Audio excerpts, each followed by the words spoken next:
అందరికీ నమస్కారం అండి ఫ్రెండ్స్. మనకి ఇప్పుడిప్పుడే మరొక ముఖ్యమైన అప్డేట్ అయితే రావడం జరిగిందండి. అదేమిటంటే పవన్ కళ్యాణ్ ఉద్యోగుల కోసం కీలక ప్రకటన అంటూ ఇప్పుడే మనకు ఒక ముఖ్యమైన అప్డేట్ అయితే వచ్చిందండి.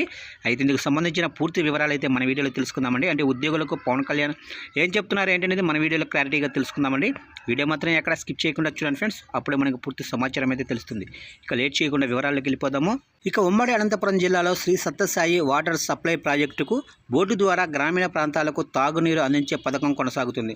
ఇందులో పనిచేసే 536 మంది కార్మికులకు 7 నెలలుగా జీతాలు అందటం లేదు. ఈ సమస్య ఉప ముఖ్యమంత్రి పవన్ కళ్యాణ్ దృష్టికి రాగానే పరిష్కారం లభించింది. జీతాల బకాయిల చెల్లింపులపై ఆయన ఆర్థిక శాఖ అధికారులతో మాట్లాడారు. బకాయిలకు సంబంధించి 30 కోట్ల బడ్జెట్ రిలీజ్ చేయాలని స్పష్టం చేశారు. ఈ మేరకు ఆర్థిక శాఖ కార్యదర్శి బీఆర్ఓ ఇచ్చారు. అందుకు అనుగుణంగా పంచాయతీరాజ్ శాఖ ముఖ్య కార్యదర్శి జీవో విడుదల చేశారు. ఇక ఉమ్మడి అనంతపురం జిల్లాకు సంబంధించి 1341 గ్రామాల్లో సుమారు 20 లక్షల జనాభాకు ఈ స్కీము ద్వారా తాగునీరు అందుతుంది. ఈ స్కీము నిర్వహణకు ఉమ్మడి అనంతపురం జిల్లాలో పనిచేసే కార్మికులకు గత ఫిబ్రవరి నుంచి వేతనాలు నిలిచిపోయాయి. 30 కోట్ల మేర పెండింగ్ వేతనాలు ఆగిపోయాయి. కార్మికులు విధులకు దూరంగా ఉన్నారు. ఇక పవన్ కళ్యాణ్ దృష్టికి రాగానే గ్రామీణ తాగునీటి సరఫరా శాఖ అధికారులను ఆరా తీశారు. ఆర్థిక శాఖ అధికారులతో మాట్లాడారు.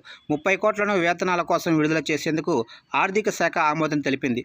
ఇక కార్మికుల వేతన బకాయిల సమస్యపై సత్వరమే స్పందించిన ఆర్థిక పంచాయతీరాజ్ ఆర్డబ్ల్యూఎస్ అధికారులకు ఉప ముఖ్యమంత్రి పవన్ కళ్యాణ్ అభినందనలు తెలిపారు.